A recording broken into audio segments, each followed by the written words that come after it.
Welcome to Angela's Kitchen Garden. I'll take you on a tour of my plot and then I'll tell you what I'm going to be doing on it this week.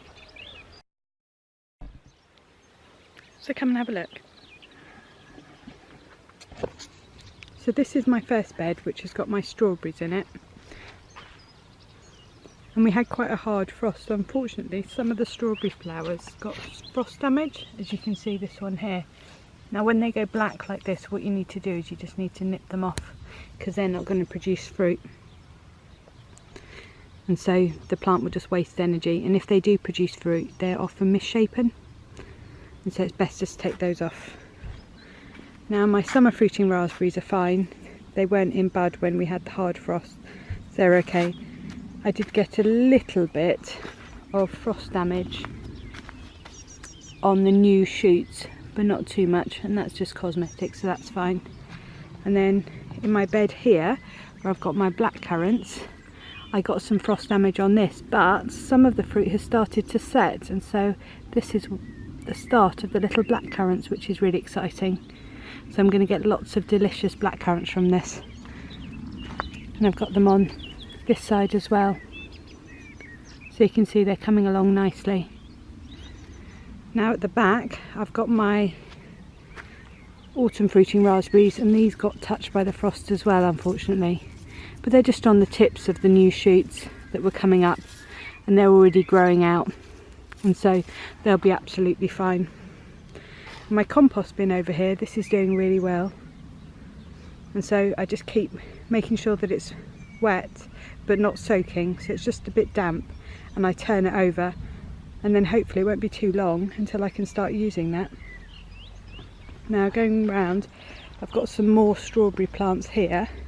Now with these ones and the ones that I've got in the bed over here, as you can see by the number of flowers, these ones are one of your ones that you would use if you were going to make jam. So you get a big glut of strawberries, and you might get 2 gluts of strawberries, but it's not an ever-bearing variety. So what I think I'm going to do is, when I go to replace these strawberry plants, I will get an ever-bearing variety so that I can collect strawberries throughout the season rather than as a big glut.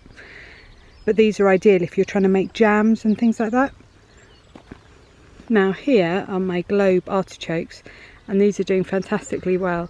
And although when I sowed the seeds of these last year, they're all from the same seed packet, they've all got slightly different leaves.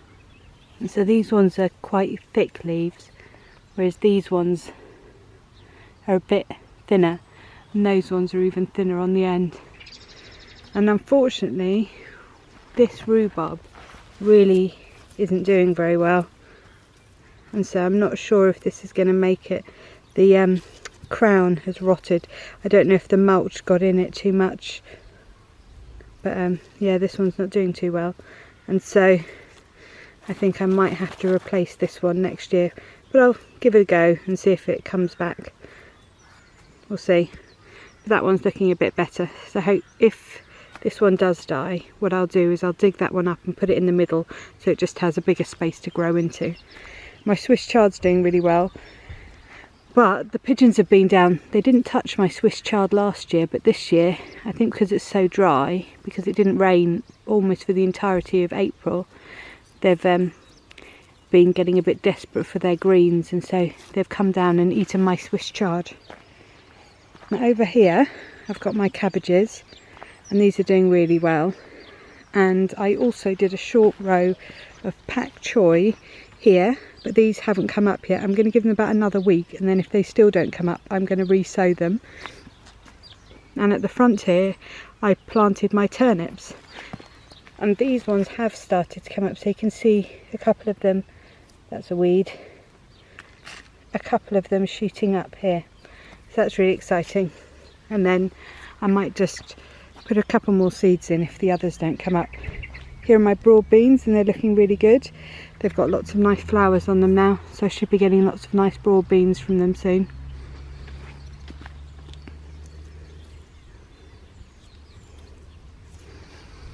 And I spent quite a long time yesterday picking off the pea and bean weevils, because what I want to try and stop is them going into the soil and laying their eggs in the soil.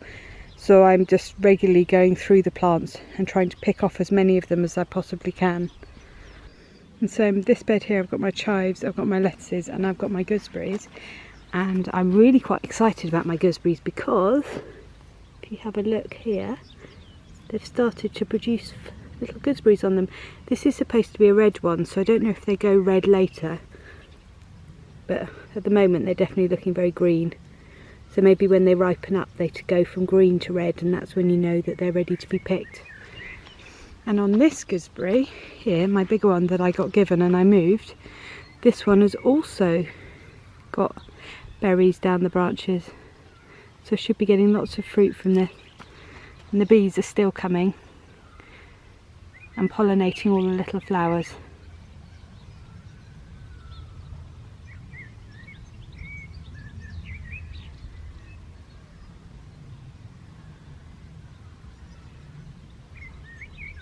And so I'll leave him to get on with that.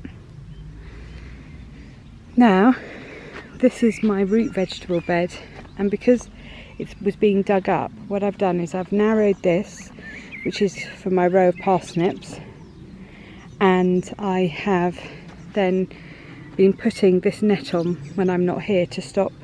I think from the comments in my previous videos that it's either foxes or cats that have been coming and digging up this bed, and so I've been putting that on top of it. And what I intend to do is get another one of these so that it's big enough for me to put another row along there that's not wide enough for them to be jumping into, or hopefully it's not wide enough for them to be jumping into. Fingers crossed this works. But my carrots that I re-sowed have started to come back up again. You see them there? So they're coming back up. And my rhubarb, not my rhubarb, my beetroot is doing really well as well. So here are my little beetroot seedlings, and you can see I've got lots of carrots along here. And then here is where my radishes are, and they're doing really well as well. Now moving on to this bed, this is where my tender stem purple broccoli is. This is doing really well, and so I need to come down and start harvesting more of this. I think I can have it for tea more than twice a week because there's just so much of it now. It's doing really well. And with this one, I'm letting this one go to seed, so I'm letting the flowers open up, and when I'm down on the plot I take the cover off it so that the bees can get in, and so that I can hopefully start collecting and saving some of the seeds from it, which means that I will then be able to be self-sufficient in this. And so I just let one plant go to seed at the end of the season, keep the seeds, and then use them to sow them again. So that's my purple tender stem. Here's my compost, and this is going down. So this is my Brassica cage that I made. What I've had to do, because it was being blown about a bit in the wind, is I had to put in some sideways supports just to help stop it from being blown about, and then I also put them in on the central pole and on the one on the far end. So here are my seedlings that I got. These are some blue sweet peas that I bought as seedlings because I didn't have any ones that were blue. And then here are some Sarah Raven sweet peas that I've got in pots there. And then I've got a row of nasturtiums, and then some other flowers that I've got that are in those pots there. And what I will be doing is bringing some of my pots from home down just to harden them off in here, because this net's quite good because it helps protect them from the sun a little bit, because it's a little bit sheltered in there. It also helps protect them from the wind down on the plot. So this will be a nice introduction to the plot for the plants down here.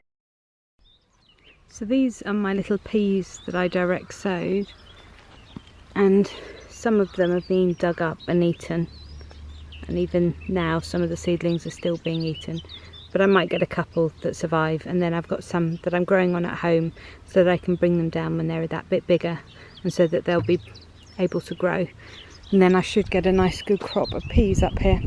So I'm going to be growing my Hearst green shaft here, and then on the row that's behind it here I'm going to be growing my sugar snap peas. And lastly, we've got my flower bed. Now this has got my larkspur in it, which I sowed yesterday, so hopefully that will come up. And then here I'm trying something new. I'm trying to put cardboard down, because these paths aren't going to be permanent paths, because I might change the beds for my flowers from year to year depending on what I'm going to be growing and what does well and what doesn't.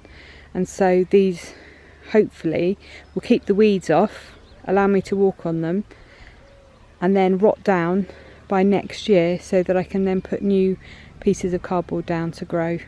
Now I've moved my lupin that was over there and my peony, and then I've got a couple of little verbenas that are here at the back that I've moved. But unfortunately my lupin really isn't looking very happy. I think it's been a bit too sunny down here today, but it needed to be moved or otherwise it would be dug up. And then here I've got my cornflower seedlings, and they're coming up really nicely, and so hopefully they'll do well. And then once they get their true leaves, what I'll do, I'll just prick them out and then spread them out nice and evenly along the line. And then in a week or so's time I'm going to sow the next little clump of them there, and then a couple of weeks later I'll sow another load. And I'm really excited about this. My gladioli have finally started to come up, so you can see them coming up along here. I've got 2 rows. I've got about 50 bulbs in all the way along, so I should get loads of them. And then once these have all come up, I'll then be able to go through and weed the bed when I know what's what. And then here I've got some pom-pom dahlias. They haven't come up yet. My canna lilies haven't come up yet, and I've got some more dahlias along there that haven't come up either. And then here, this is just some cardboard that I'm keeping, because I'm going to be creating another cardboard path along there. And so I have to see how this does. Hopefully it works really well. And then moving down, this is how far I've managed to dig. So I've dug another row along there today, and all the way along there and up here, and I'm just on the last little bit down the end, so I should get that finished today. And then what I'm going to be doing for the rest of this week is I'm going to be trying to get at least to the back of that mound there done this week, and then the following week hopefully I'll be able to do the section behind it, and then my plot will be completely dug over, which will be really good. And so this is, actually I'll go a little bit further back for you so you can see the plot from the start. Ooh. So this is what my plot's now looking like. I think it's looking quite good. And also I'm going to lay that path hopefully tomorrow that's there, and do the one on here hopefully tomorrow as well. And then in a couple of weeks I can bring everything down, and I'm going to put them all in there to harden them off, and then I can plant them all out, because I've got dahlias and things at home, and antirrhinums and some carnations and things like that that are really quite big now. And so as soon as the last frost date has gone, I'll start hardening them off, and then I can bring them down to the plot. So I hope you liked this video. If you did, please give it a big thumbs up and subscribe. Also check out my other videos. And if you're on social media, you can also follow me on Pinterest, Twitter and Instagram, and the details of that are in the description below. And I will see you on the next one. Bye!